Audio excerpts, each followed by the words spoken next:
Our Endless Summer event is your savings paradise with outstanding offers at Capital Ford in Santa Fe. Like a new Ford F-150 STX, it's a summer buy for $699 a month plus 4.9% APR financing for 72 months. Or get summer savings on a new 2025 Ford Bronco with 0% APR for 48 months. Your summer of savings is right here, right now, during our Endless Summer event, going on now at Capital Ford in Santa Fe.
Good evening and welcome to another edition of Huddle Up. I'm your host, Ed Nunez, usually joined by my son, Nick Nunez, but he's got a prior commitment, but he will join myself and Eric Moulton a little bit later, probably around 8:30 or so we can talk a little bit about Lobo basketball. We had a chance to go out there and watch the Lobos practice for about 30 minutes yesterday and then went across the street for the press conference afterwards. So we've got some good things to share about Coach Olin and what we saw yesterday at Lobo basketball practice. Join us on X and YouTube and subscribe to our Pit Press, www.pitpress.com, to get all high school action. Huddle Up, Deep in Dugout, and Road to the Pit. We'll be having some more episodes coming up of Road to the Pit as soon as basketball season starts. But right now, we are in the middle of football season, and our special guest tonight on Huddle Up is Highland running back Jose Tapia. Set a school record on Friday, 351 yards rushing, 4 touchdowns in Highland's 48-20 victory over Valley, a game that I got to broadcast with former Highland head coach and Valley head coach, Judge Chavez. Jose, welcome to the show.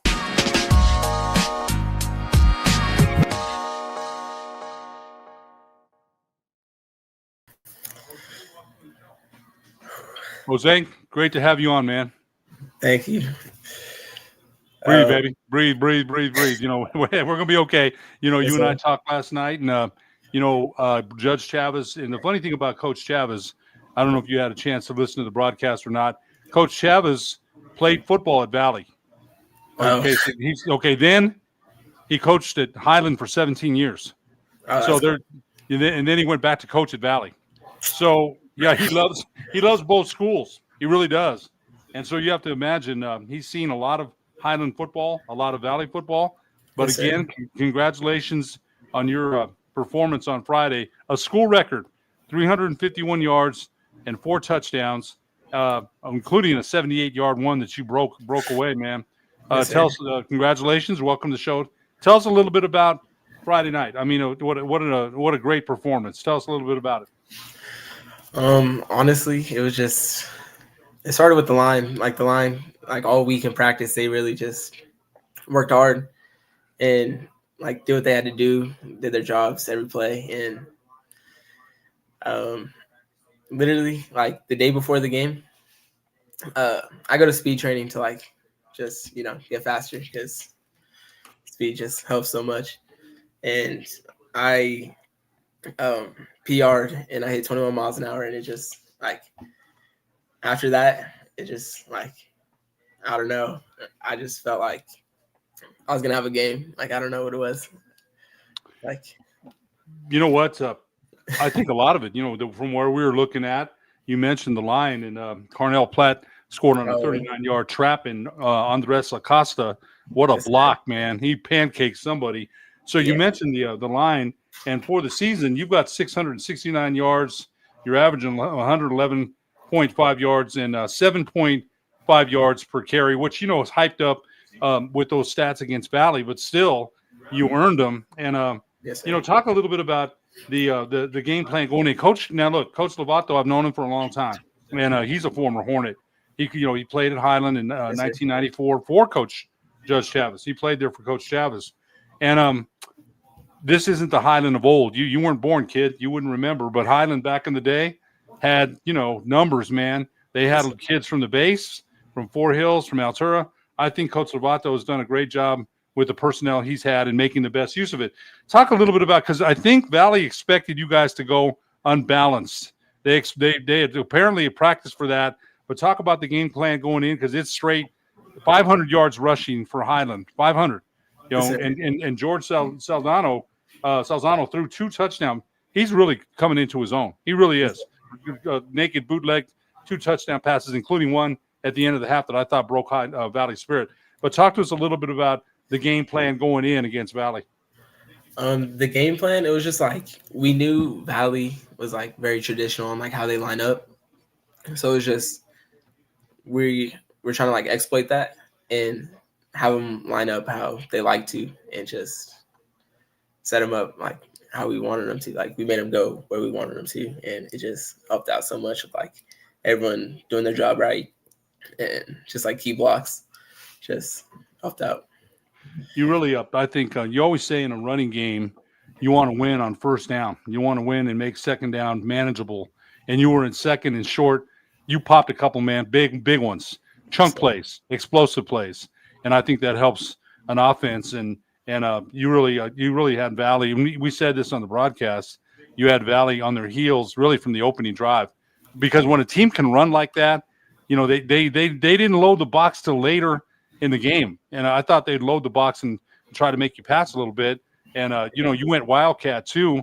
I thought Coach Lovato and the your offensive coordinator, I can't remember, they called a great game. I thought they a couple of hiccups in the second half with a couple of fumbles that I know Coach Lovato wasn't happy about. Because you guys are ready to 50 point them, man, and then a fumble at inside Valley's red zone. And Valley, get to their credit, they battled back, a scoop and a score, and they scored. They didn't quit. But just talk a little bit about that, because the game plan and the running just set the table for everything. Second level blocks that enabled you to get chunk plays all night long. Coach Aguilar, honestly, he's really Owen Aguilar, right? Owen Aguilar, right? Yes, sir. Owen Aguilar. He's just like he's like smart with how he like plays. Like he plays his guards. He sets teams up, and then once they get comfortable and think we're gonna do that, he does something else. It just keeps them on like their heels, like the whole game. And yeah, he really had them. I think there wasn't a play, maybe a couple of times, that Valley knifed through and stopped it for a 2-yard or 1-yard gain.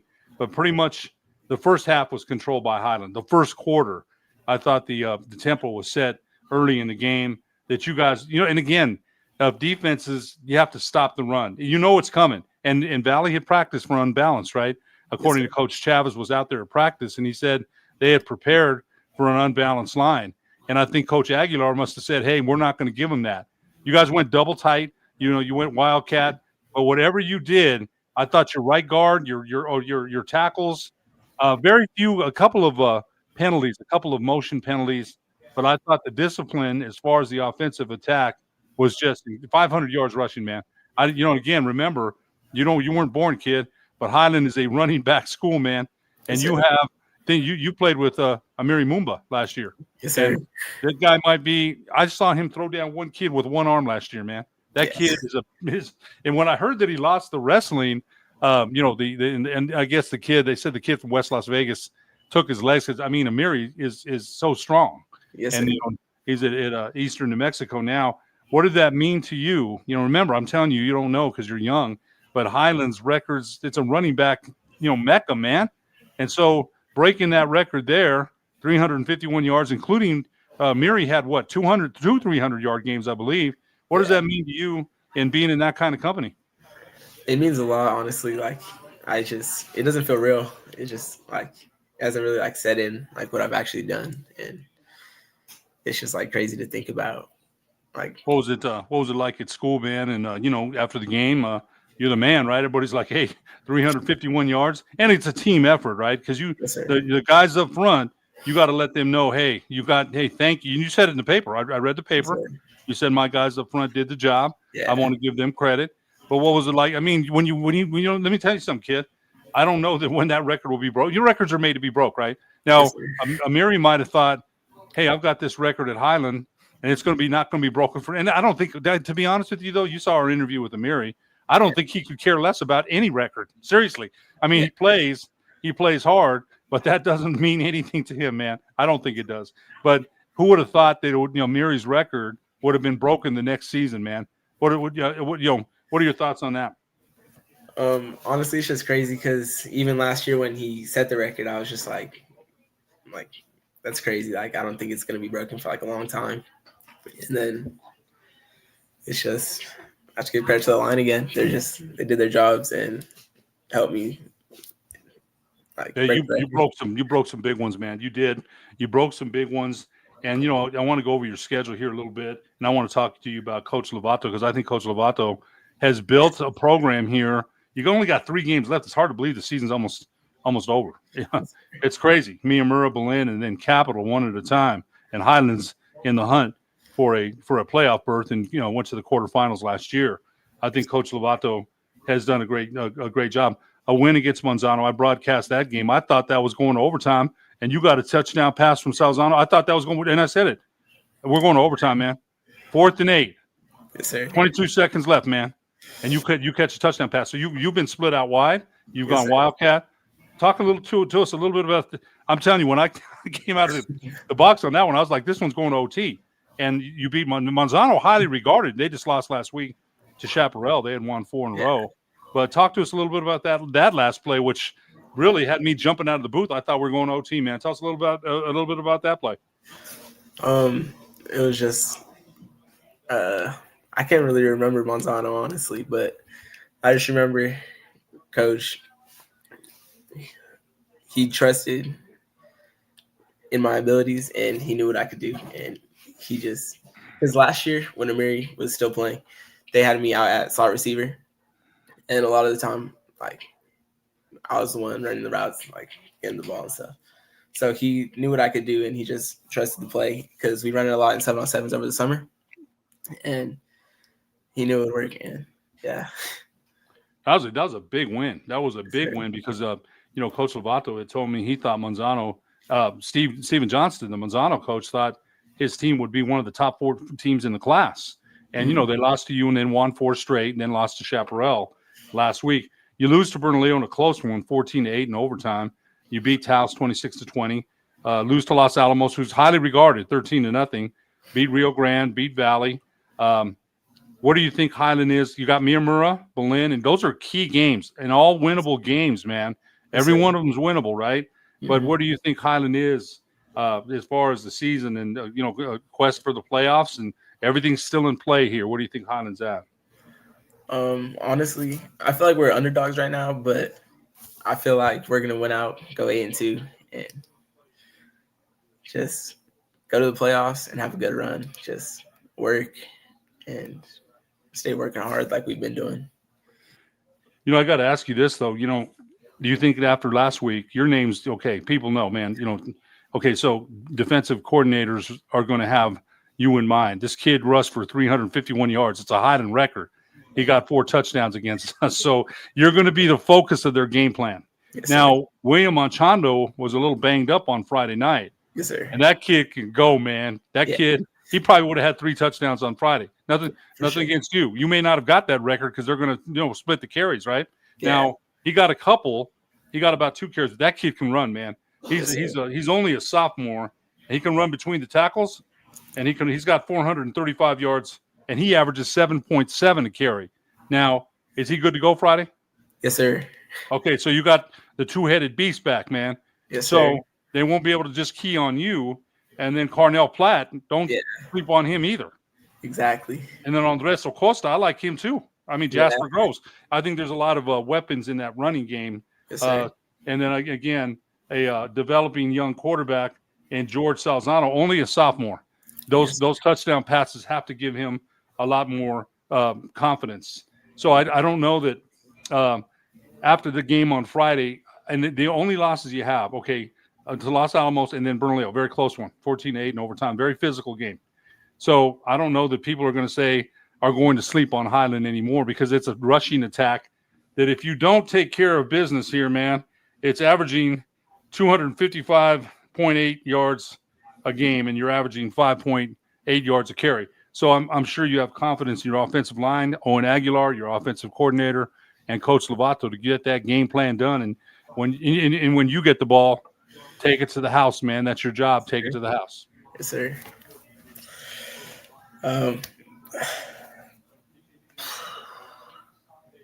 We got a comment from one of the fans. Good luck to Highland High School and Jose, the remainder of the season. Let me ask you a couple more questions here. I want to ask you about Coach Lovato. Coach Lovato, and I know Phil real well. Like I said, I go back to him with him during when COVID happened. This goes back to COVID. He's been building a program steadily. He's been building a program, and you mentioned to me the other day that once in a while he's hard on you guys. Yes, but I think he's done an excellent job at Highland. I really do. Yes, he's got and I think this rushing attack and the defense too. The defense played really well against Valley on Friday. So talk to us a little bit about Coach Lovato, what kind of leader he is. What has he done for Highland football and for you, not only as a football player, but as an athlete, as a student athlete? What has he done for you? He's pushed me a lot, honestly, since freshman year. He's seen it in me, but I was just a dumb freshman and was basically throwing it away. And he really got on me and it just helped me and pushed me to become a better athlete. And he just he always pushes all of us, honestly, just be the best version of ourselves because he sees the potential we have. And he tries to push us to that full potential. And once in a while, he'll be gruff, man. Right? I mean, he's got to. Look, I know Phil, man. I know him. I've not been coached by him, but I hear and you know what? He's going to get on you, man. Right? He's going to tell you when you're not the best version of yourself. But I got to say that he told me about you and that you were still developing this year. They weren't sure what they had with you as far as a football player. You also play baseball. I've seen you out there with Coach Santianes. And but this is what he said. Hang on one sec, and I'll tell you what Coach Lovato said about you, which I thought was very good. He said, I asked him this morning to send me a quote, and he said, I want to tell you what he said. And I think you respect the guy, man. You see him every day, right? Sure. And if you don't do something right, man, I mean, I'm sure when Was it Anchando that fumbled on a fumble exchange in the second half? I'm sure they heard about it. You right. You want perfection, and I'm sure William and George heard about that quarterback exchange.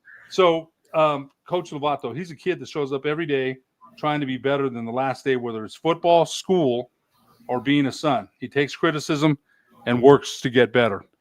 And I think the thing what Coach said, I coached at Highland many years ago. You got to be coachable. If I tell you something, you got to listen and not take it as criticism. Tell me how that applies to him.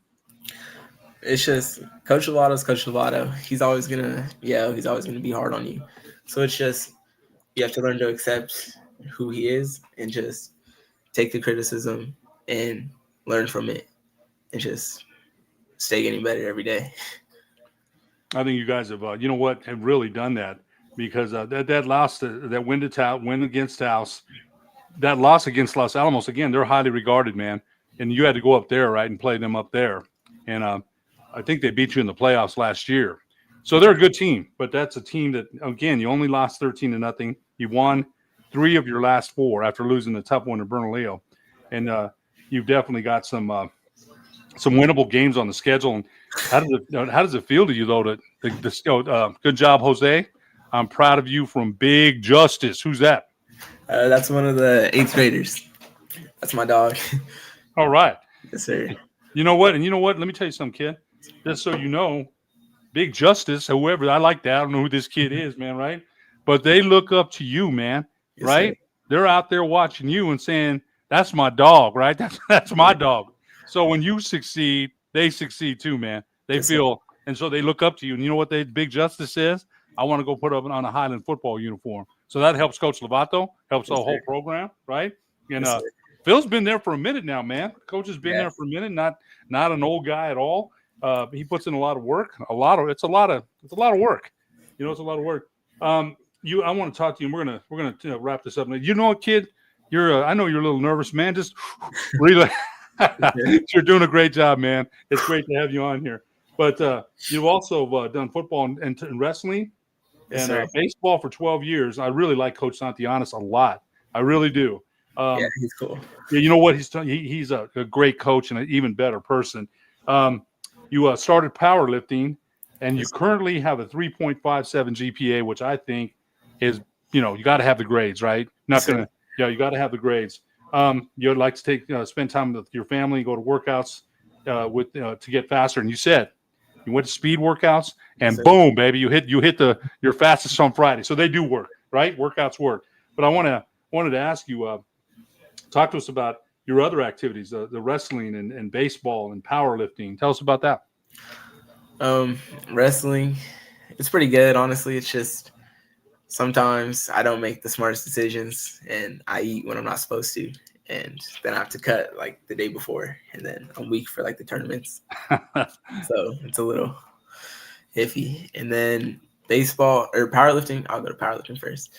Powerlifting, I started last year because I realized I'm going to have to step up for like football. So I joined powerlifting, like start getting stronger. And then baseball, when I first started baseball, I was kind of forced because I was just like, I didn't do nothing. So my mom forced me to play baseball. And then, I just started, like I learned to love the game. And then I just started getting better every day. You pitch too, don't you? Do you pitch a little? Yes, sir. Okay, I saw a game out there at Pius last year. I did that game, and you pitched. You pitched out there, and you know what, Coach Santianes? Look, for people that don't know, great coach, and there's a lot of kids at Highland that never played Little League, man. They didn't know how to swing at a 3-2, swing the opposite way. Just situational baseball. They didn't know it, and I think he's done a great job in teaching you the basics. And he had to break it down, right? He had to break it down A to Z. I've seen it. I've seen the program grow, and I told you, man, I'm an unabashed Highland guy. I'll tell you that right now. Yeah. I'm always good. I told you that. I'm part of the Alumni Association, and I'm the chairperson of the Highland Hall of Fame. So Highland, I still live in the district, man. I'm still close by the school. So how about this HHS backfield? Now listen to this, kid. Jared Baxter, Bobby Newcomb, and Jose Tapia. Now, you don't know who these guys are.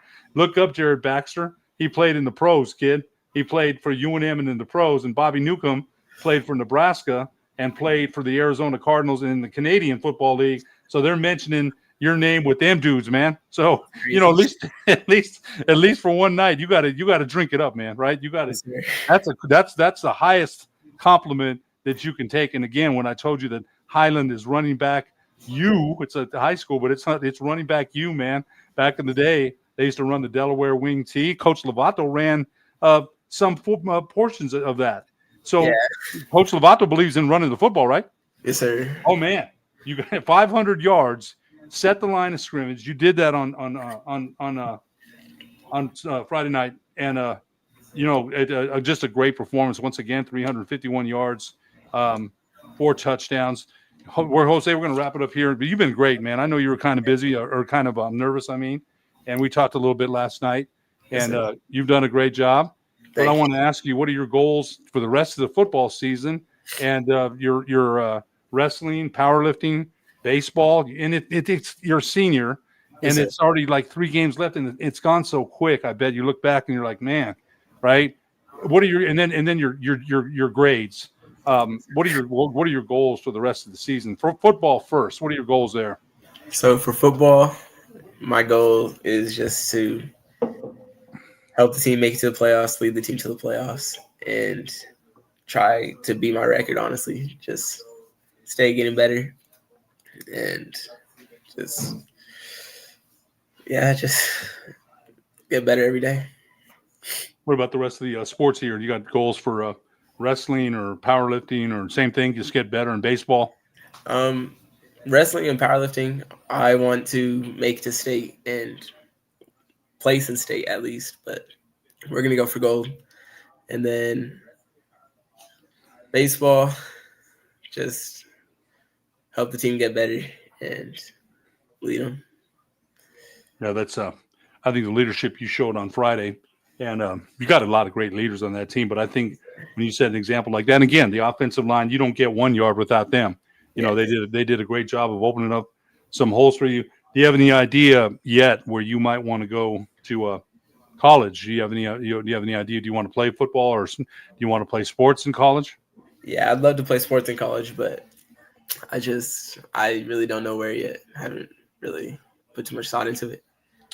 Well, I'll tell you one thing, kid. When people see numbers like that, 351 yards, somebody's putting some thought into something, man, because those numbers are, so you got to keep working, right? You're not satisfied. We got to keep working. We got to keep getting better. You're trying to do that every day. So, Jose Tapia, we appreciate you joining us on Huddle Up this evening, and we wish you the best of luck the rest of the season with Highland. Man, I'll be keeping an eye. Read the paper all the time, and once in a while I get to go cover a game out there, but we'll be keeping an eye on you.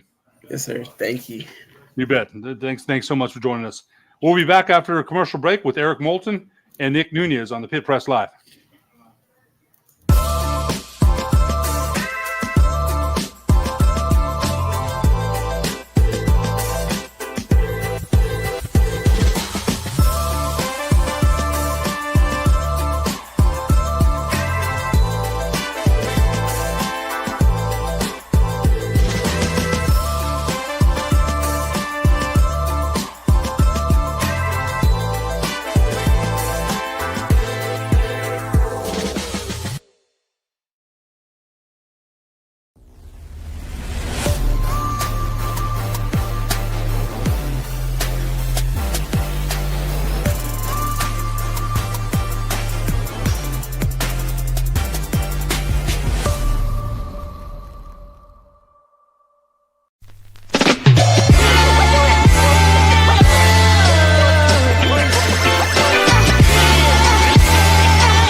Oh, welcome back to the Pit Press Live. Ed, another solid interview, man. These youngsters in Albuquerque, man, you guys do a really good job of highlighting just local talent. But I think he was a little nervous, but it's a good experience, man. I kind of remember being back in high school, even in college, and being interviewed by just local media. Either it was mostly newspapers, right? Like never on camera. So when you do get on camera, it's a little nerve wracking, but solid experience. And the dude's a solid running back, man. To be able to put up 351, 4 touchdowns, one game at the 6A level that Highland is. Pretty impressive stuff, man. What would you think of him? And you saw him play firsthand, so. Yeah, actually they moved down a couple classes. We don't have the enrollment that we used to. I always say we because I'm still a Highland guy, but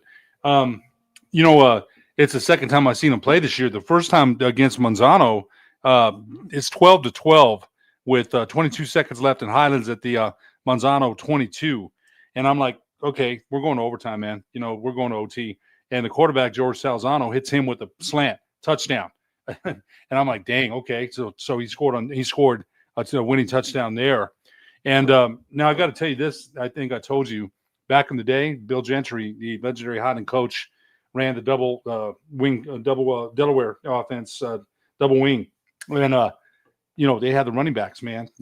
The running back, high school, they've had so many great running backs. If I don't name them all, I would do them an injustice. So that he broke that record, Eric, and the offensive line for Highland did their job, and I was surprised Valley didn't load the box a little bit more. They dominated them, and they get a couple of hiccups in the second half. Couple of fumbles on some bad exchanges, but they won going away. And like I said, they've got 3 winnable games here with Miyamura, Berlin, and Capital. And Highland went to the quarterfinals last year.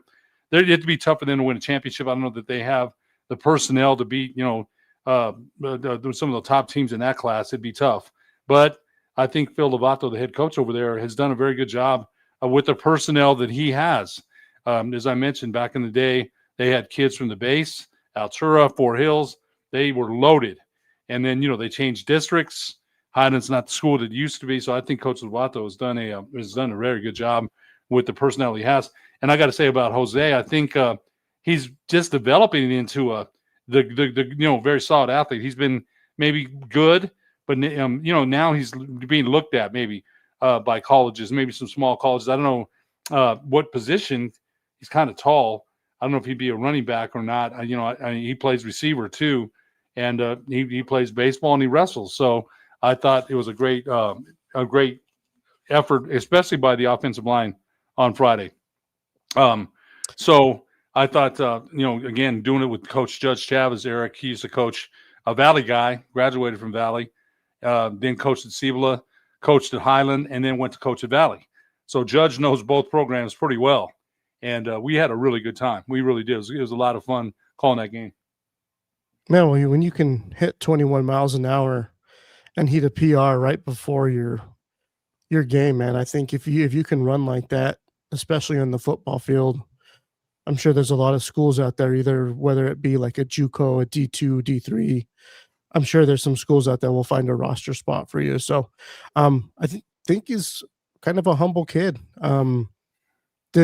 Probably doesn't realize how good he is just yet, but you could see he just starting to light up a little bit more, show some confidence towards the end of that interview. But I did want to show one more comment that came in after the interview ended. I'll let you take it, Red, but it looks like it's one of his family members. So we're so proud of you, Nakomi Martinez.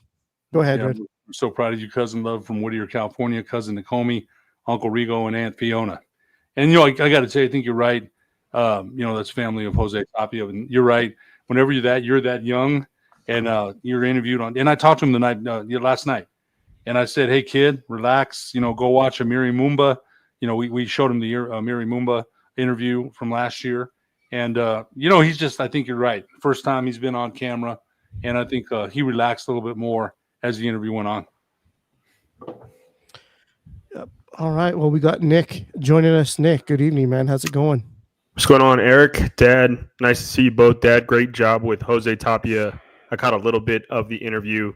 great kid, and what a performance he had. 350 yards, 4 touchdowns. I know you touched on it all, but yeah, my comments on Highland, man, is, they're back, right? Everybody counted them out with Amiri Mumba graduating last year, and credit to Coach Lovato and the coaching staff. They got a big game against Myanmar this weekend. Just real quick, Eric, some scores from this weekend, and we have to touch on this because John Romero will kill me if I don't. St. Mike's on a 26-game win streak. They beat Raton 54-0, and we probably should get there. I can't remember Coach Fernandez. I think we need to get him on. Yeah, Joey. And I had Joey on the sports desk a couple years ago, but we have to mention that they're on a roll, beating Dexter last year for the state championship, 26-game win streak for the Horsemen. Hope over Santa Fe Indian 50-0. Bernalillo over Espanola 41-12. Texaco over West Las Vegas 34-21. St. Pius over Silver 34-14. Las Cruces 55. Oregon Mountain 0. There's more scores, but I thought I'd just touch on those scores real quick. And I thought St. Mike's, like I said, if I didn't mention that, John Romero would kill me. So, and they deserve to be mentioned, and maybe a slot on Huddle Up here in the next couple of weeks. Yeah, well, we want to change subjects now just a little bit, but all three of us were at the UNM basketball open practice. They let us in there for 30 minutes. So let's dive into some Lobo hoops.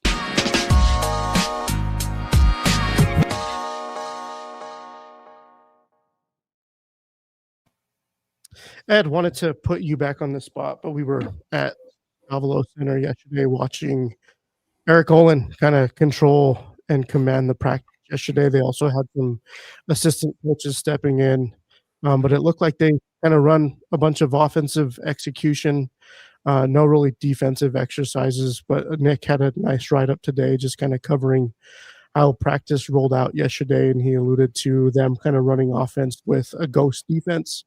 But it looked like these guys were coming together nicely. I wanted to get your take on what you took away from yesterday and your initial impression from seeing these guys on the court for the first time. I think remember one thing. It's first of all, I'm glad that we're able to do that. We're a part of the Pit Press, the media, and we get to go do that. And that's us. You, me, and Nick, and then JJ Buck, and then Jeff Grammer and Robert Portnoy. There wasn't a lot of people out there yesterday, but remember, it's a new roster and a new team, a whole new thing. So I think one of the things my son wrote about, he asked Coach Olin, and Eric, you and I were watching the drills, a lot of 5 out, and ghost defense. Tenet, I was looking at him, and he is small, but man, that guy's explosive. In the drills, JT Rock with the drop step, boom. A lot of fundamental drills. Antonio Chol, I wanted to see him. The kid, Tamajan Buljan, I wanted to see him. That kid's a physical specimen, man. And Jeff Grammer mentioned that. He played in the Serbian league, and he likes that contact. Those are grown men you're playing with there, man. You better be ready to absorb some and give some. And I like watching him. Patton, I asked you who's that guy, and Patton liked him.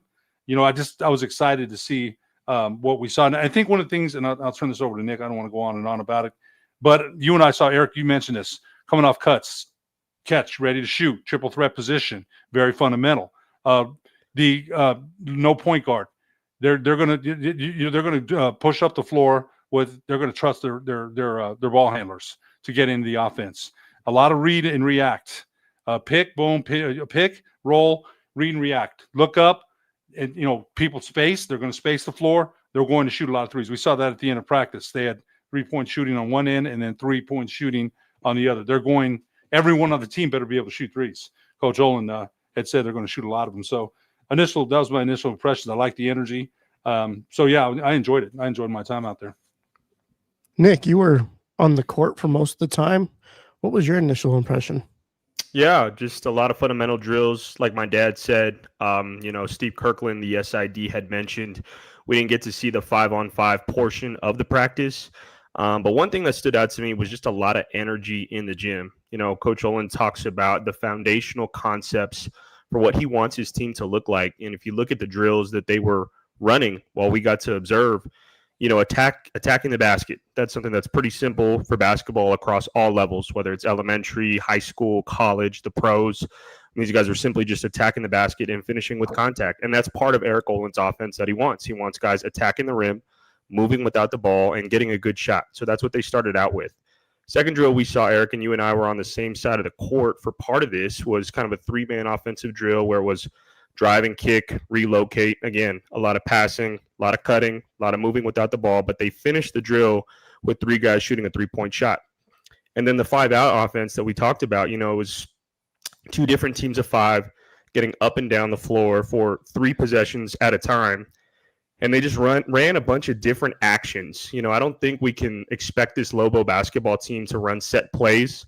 Coach Olin has said that. We don't want to bark out set plays and slow the game down. They just want to go. Whoever gets the defensive rebound, or if it's a guy that can handle the ball, they want to push the ball up the floor, get into offense right away. And it's a lot of read and react. We got to see some of that yesterday. It's just one thing that stands out to me, Eric, is guys are just constantly moving, man. If you don't have the basketball, you're moving. You're cutting to the basket.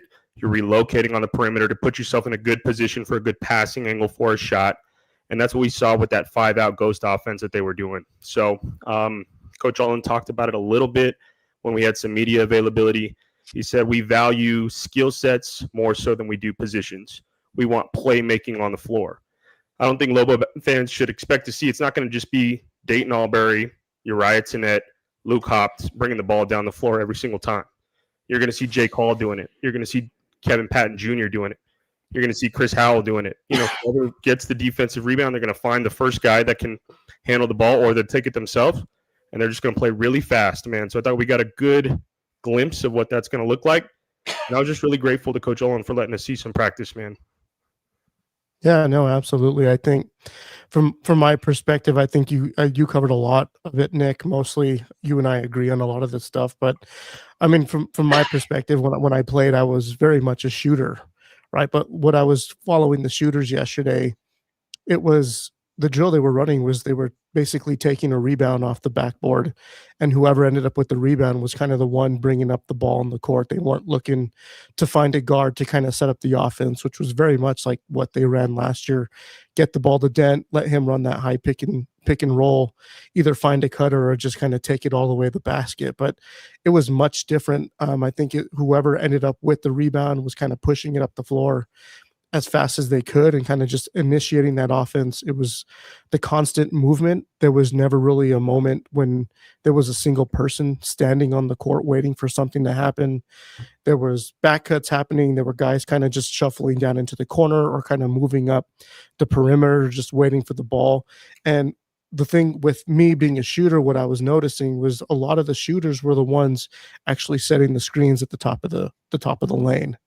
And so what that did is it allowed the ball to go to the wing, and either they were going to find the guy in the slip, the guy kind of curling around the basket. And if it was kind of waiting for the defense, right, are they going to follow that guy to the basket? Because that's just going to allow the screener, who happened to be the shooter, step up and play off just to catch and shoot, be ready to shoot. That drill that you talked about in your article was they were running this constant motion, but then they were just looking to find, are they looking for the cutter? Are they looking for the shooters? Because there's multiple options off of each set that they're running. So guys are just constantly looking for the best shot they can take. They definitely have more shooters on the perimeter looking to take that shot when they have a second to really get it off, man. And they were knocking down some shots with high efficiency. And it was that constant ball movement that got me going, man. It's hard as a defense to kind of set in and lock down when you're constantly chasing your guy around the floor. So, Ed, I know you and I talked about that a lot. I kind of pointed that out to you, but you looked at me and you were like, man, that JT Rock is a shooter too. So you being the big and you kind of having more experience in that, having some bigs on the floor that can definitely expand the defense, kind of widen things out, stretch the defense a little bit. What do you think that does for the Lobos now that you got like a 7-footer or possibly two guys that are over 6'10" that can shoot the pick and pop or even shoot the three if need be? We JT Rock, I think so far we haven't seen. He didn't do much at the school he was at, so I think they're bringing him in here to do that. You mentioned stretch. I watched him. He's a big body. He's got a nice shot. So again, and I think you and Nick both touched on it. Everybody's a threat. those kind of offenses are very hard to defend. Nick, you know that, son. You've done a lot of X and O coaching. Those offenses there when you're playing man are very tough to defend. They really are. If you run, there's a lot of actions they can run on, and you mentioned that, Eric, cuts and everything. I think with JT Rock too, you can run a big man pin down. You're gonna, I think he's gonna be able to do that. We watched him yesterday, step through, dunk with the left. He's big. You got, and I've always said this, it doesn't do any good to be big unless you play big. So they're going to need him that in Buljan. I looked at that kid's body. I looked at him banging a little bit. That kid, remember, he played in the Serbian Pro League, and so did Pons, the French kid. He played in a league that's more advanced. So there's not going to be many things that they're going to be afraid of as far as that goes. And back to JT Rock, I think when you have guys that can pick and stretch, that helps. That really does. And he said this already too. And I said this to you yesterday, Eric. He mentioned they're going to shoot a lot of threes, and on the back end of a press, they're not going to. And we were laughing about that because Rick Thompson hated those shots, man. Right? He'd be like, "Why are they shooting those?" Rick hated those shots, but this is a team that's going to launch a lot of it. If he hated them last year, Rick's going to really hate them because they're going to be jacking a lot, man. He mentioned, he already made that clear. We're going to be shooting threes a lot on the back end. We're going to protect the rim. We're going to run. Those are kind of things they're going to do, and I think it's going to be an exciting. We mentioned this. Will Weber said, one of the guys in the media said, this is 180 degrees different than Patino post time with Nelly. Junior Joseph, two-man game with Donovan Dent. So it's a whole different roster, a whole different offensive scheme. But I got to say this too, though, that the things I've heard about Coach Olin is that we're lucky to have him. He's an up-and-coming coach, and that we're lucky to have him. Hey, Nick, you played the point guard spot, man. You probably got a really good look at Dayton Albury and Uriah Tenet. Tenet kind of stood out to me a little bit. Just his ability to get off the floor, right? He was dunking the ball off of 2 feet under the basket, man. I don't know what exactly he's listed at, but that is a good chance he's probably under 6 foot. But he's very Jalen House-ish. He even looks like him, got the same hairdo. But what was your impression of the guards out there? Just their explosiveness, both Dayton Albury and Uriah Tenet. If you look at Dayton Albury's highlight clip from Utah State, and I know Lobo fans got to see him at least twice when he came to the pit this year, and then when we played them up in Logan. But, man, Dayton Albury in the open court, man, I'll take that guy pretty much over anybody. He's very explosive. And I think, what Coach Olin talks about, it doesn't have to be him bringing the ball down the floor. I mean, he can catch the ball on the perimeter at the wing, attack the basket, and be just as effective in this offense, whether it's him taking the ball to the rim himself, drawing help defense and kicking it out. I think he's going to be an excellent piece. Uriah Tenet, yeah, Eric, I think they list him at 5'10". If he's 5'10", he's lucky. Man, he's a human highlight for sure. I think there's been a video of him that's gone viral of him maybe after Lobo basketball practice going between his legs and throwing it down. If you want to talk about who's a favorite to win the dunk contest at the Howl on Saturday, I think he's got to be the front runner. Some of the other guys that Coach Olin mentioned that will be in it, Kevin Patton Jr., who also can get up pretty nice. And then he didn't say that Tomislav Buljan, I think, is that how you pronounce it? I think he's probably going to be in it as well. So, but yeah, to your question, Eric, Uriah Tenet, Dayton Albury, two guys with a lot of explosive playmaking ability that can get into the paint and attack the rim. That's what you need in this offense for sure. Yeah, you touched a little bit on Kevin Patton. Ed, you were asking, man, who's that kid? He's got a lot of length. And to me, I think this whole team has a lot of length and a lot of interchangeable pieces that kind of really stood out to me. The length definitely stood out to me too.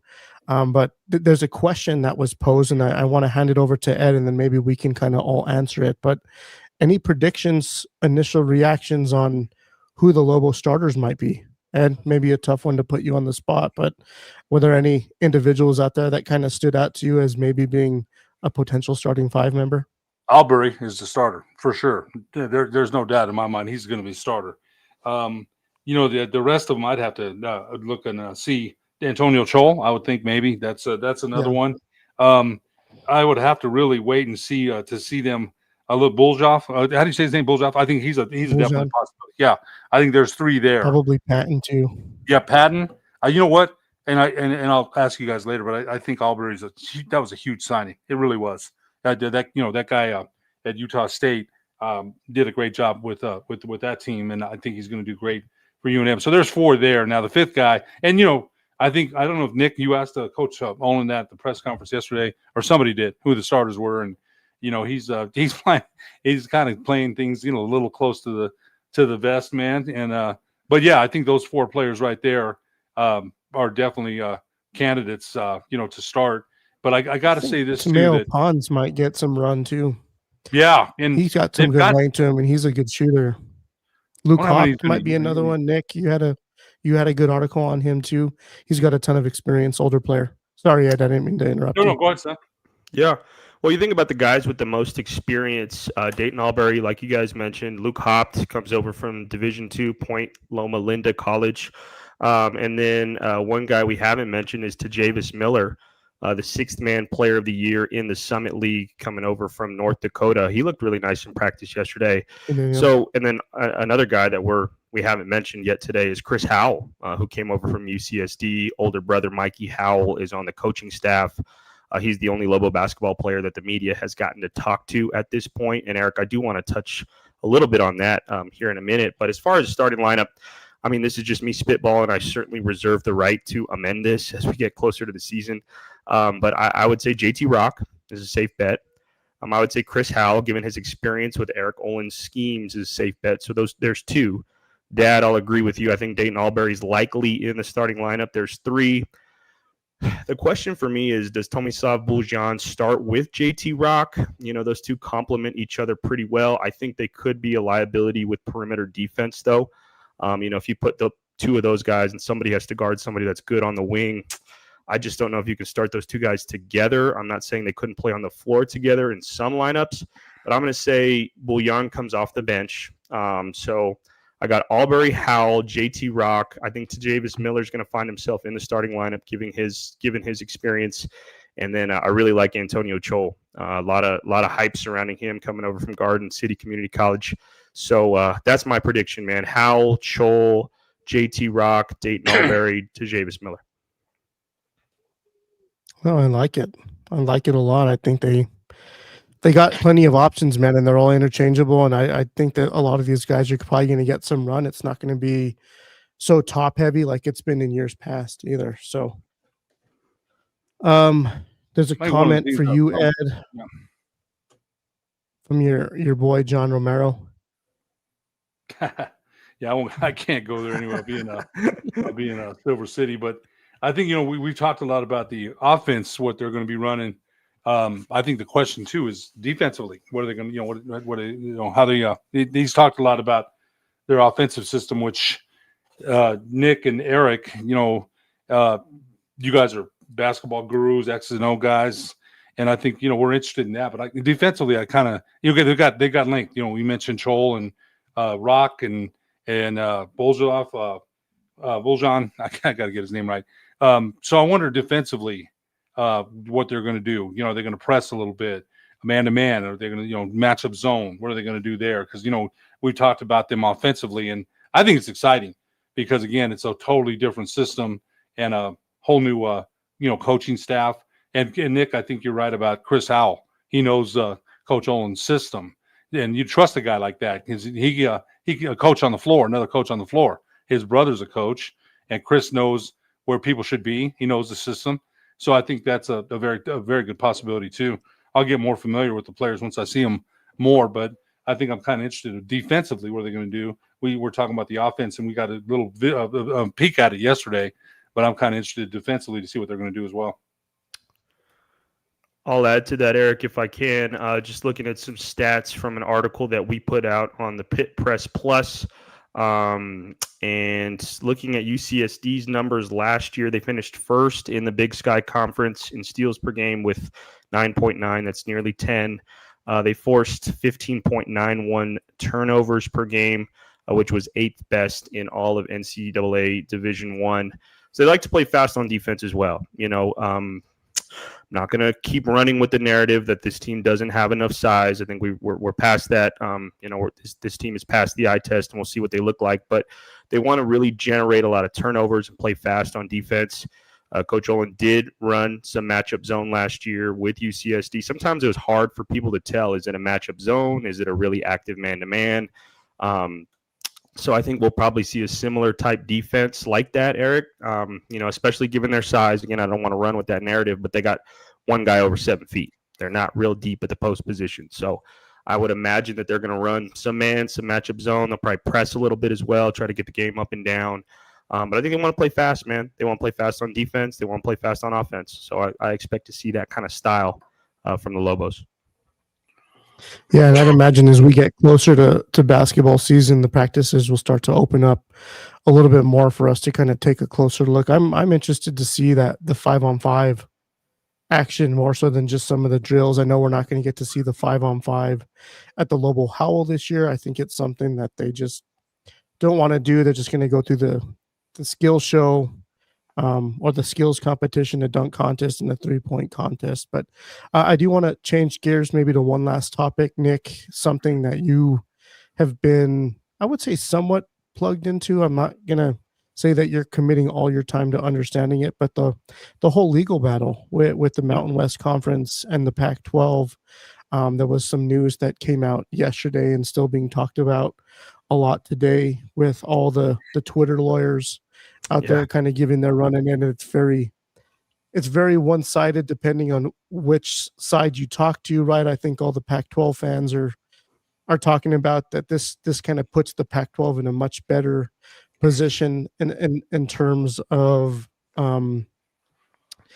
leverage. But then you ask the Mountain West fans, and it's like, well, it's maybe not that big of a deal. So, I mean, you're the one with the big law degree, man. What do you make of the one that's the news that came out yesterday with the judge basically dismissing the Mountain West motion to dismiss I guess some of I'm not even sure if I'm using some of the terminology right, so sure. I'll just shut up and let you talk about it. But what's your professional advice or your professional kind of breakdown on this?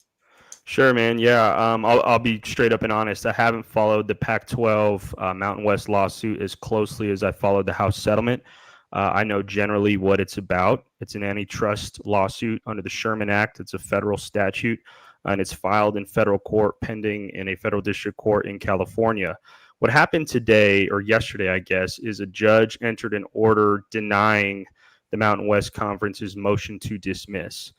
And I think a lot of the Twitter lawyers have come out and said, that it doesn't mean, I think, what the Pac-12 says it means. It means that the Pac-12 has alleged enough on the face of their complaint to at least get a day at trial. That's basically what it means. Now, there still will be opportunities for the Mountain West to try to dismiss the case before trial. The parties are going to engage right now in what's called discovery, and that's where they exchange written questions with each other. They take depositions. They retain expert witnesses, things of that nature. But essentially what denying a motion to dismiss means is there's enough allegations on the face of the complaint for the Pac-12's lawsuit to go forward. So, I guess it's a win for the Pac-12 because they didn't get their case dismissed. That just means that a judge didn't find that there was enough under the 12B6. That's the federal rule of civil procedure. It's Federal Rule 12B subsection 6.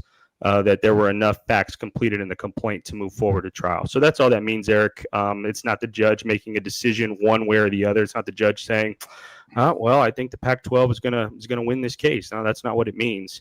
I haven't looked at the docket yet to see if the parties demanded a jury in this case or not. If it's a bench trial, well, it at least shows the parties that, the judge is paying attention. So, win for the Pac-12 because their case didn't get dismissed. Parties still have a lot to figure out as they go through discovery in this case. So maybe it would be worth our while to do a little bit more research on it. But do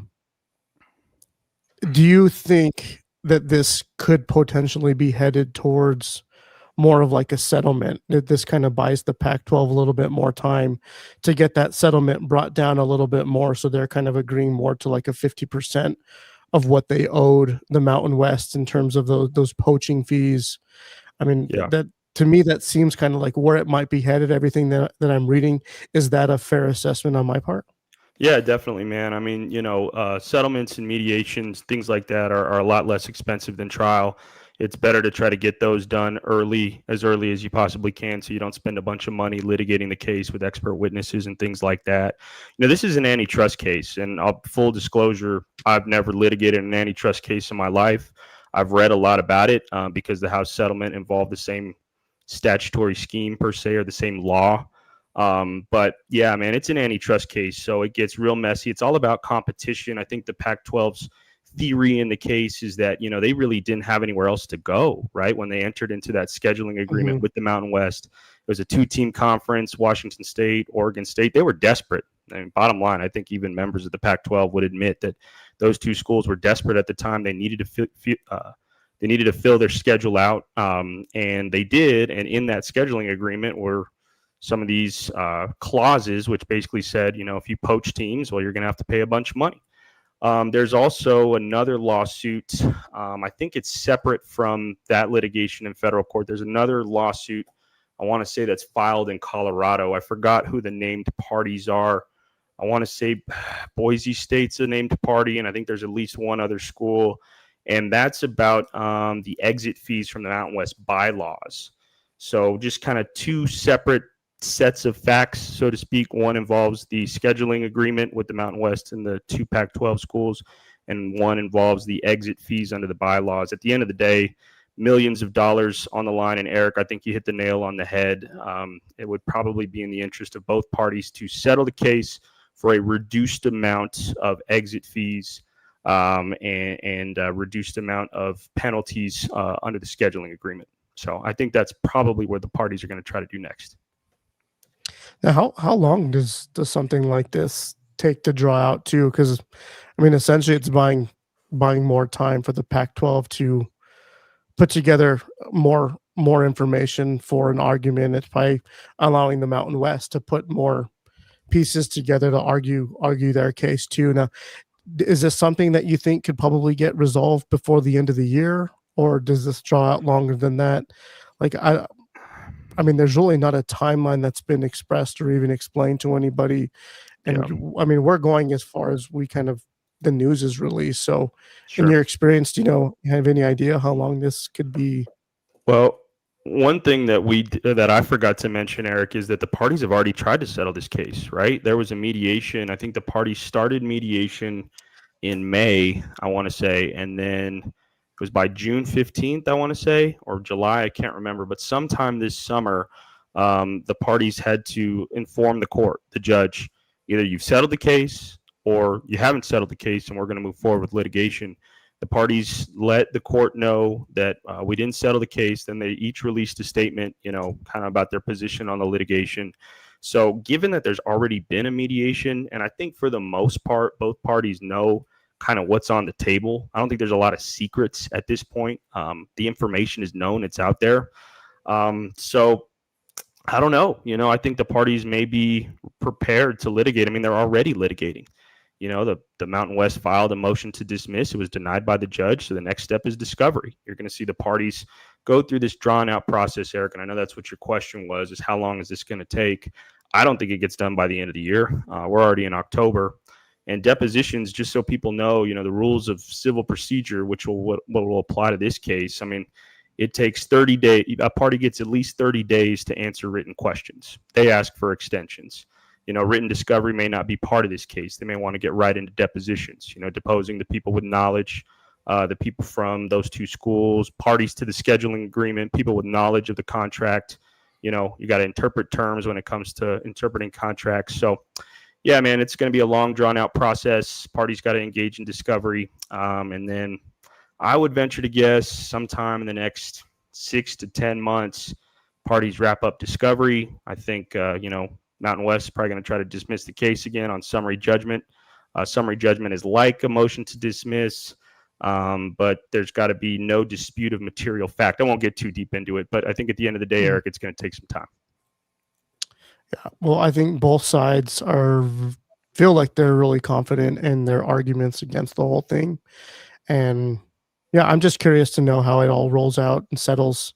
If they end up settling outside of court, like you said, it might be in both best interest, because I mean the price tag on paying these lawyers is kind of digging into that too. And um, the conference, the Mountain West, is in survival mode. The Pac-12 is trying to rebuild. I think it's just messy, man, and I think a lot of it could have been resolved before this kind of turned into a much bigger mess. But I'll be paying close attention. Maybe we can get together and put together a little bit more research and kind of dedicate either a show or some follow-up articles on it, so that we can kind of release on what we know from your legal perspective, and just kind of share with some of the people that follow along with what we do. But gentlemen, I don't have much more to cover. We were only allowed to watch the UNM men's basketball practice for 30 minutes, if it even was 30 minutes. But Ed, do you have anything else to add before we call tonight? No, just a reminder, Lobos against San Jose State on Friday. I think it's a good chance for New Mexico to keep that train rolling, man. Loved talking to Coach Eck yesterday. So, then great article in the paper today from Jeff Grammer about we talked about it, stadium issues, wiring, plumbing, can the concourse, it's not built to hold, that kind of fans anymore. So they got to keep winning. And, hopefully around Will Weber said this on Saturday on our show. It takes a good legislative team to get there to Santa Fe and lobby for money. And he said nobody does it better than UNM. But, one win doesn't mean that they're going to give you, and, there's so many questions. Do they rebuild around that stadium? Eric Markham, one of our viewers, thought that they should, rebuild around that stadium. So there's a lot, but a great article by Jeff. I just want to comment real quick about Keeney. If you could put his comment up, Eric, there's something I wanted to address that comment that Keno had, if you can find it. Okay, so wild to me that kids like Jose Tapia don't have scholarships when Western New Mexico is getting 90 points put up on them. Recruiting as a whole has to step it up in this state amongst the college ranks. And, son, you were there on Saturday, and I want to tell everybody this, okay? Judge Chavez, the former head coach at Valley and Highland, would say, his kids would say, I'll just go play at Western or Highlands, or, and I'm telling you one thing, son, that those guys at the D2 level are pretty darn good. Even the guys at Western, yeah, their offense, their defense got hammered.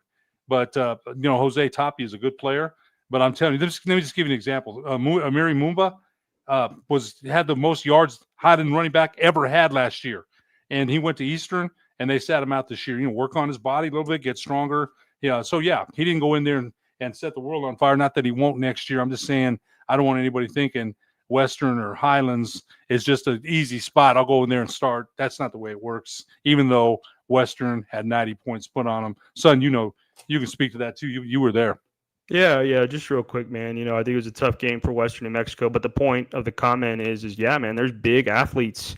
Some of these guys in Division II, I was looking at kind of their physical characteristics, height and weight, and I mean, linebackers in the Lone Star Conference are a lot of times the same size as linebackers in the Mountain West Conference. There's a lot of number of reasons why guys select to go D2.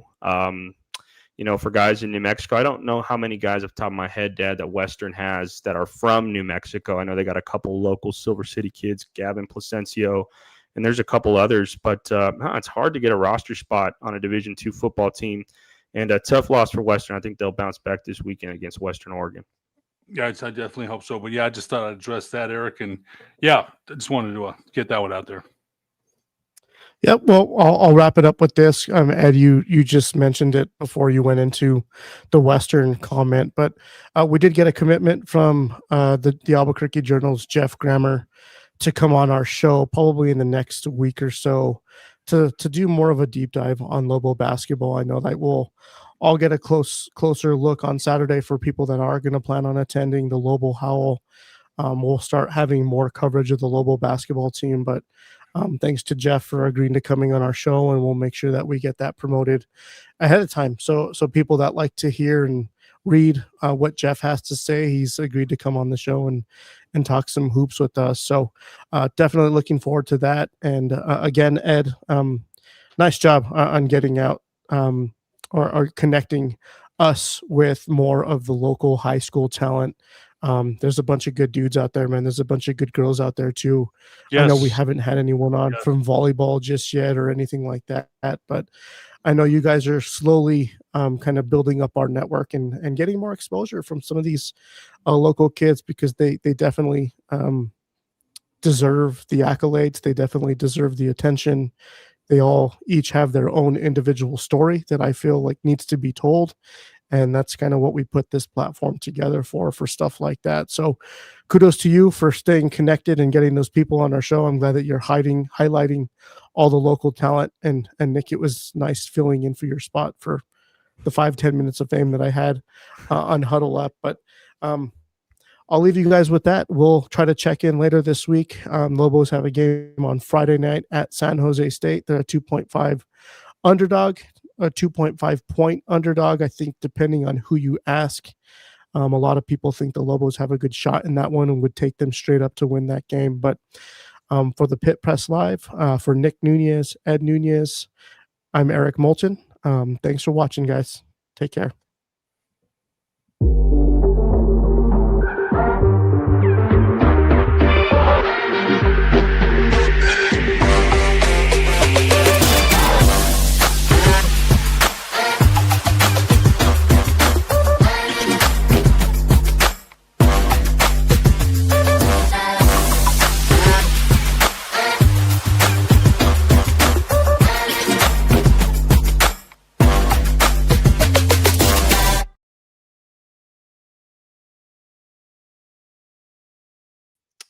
What's up, Eric?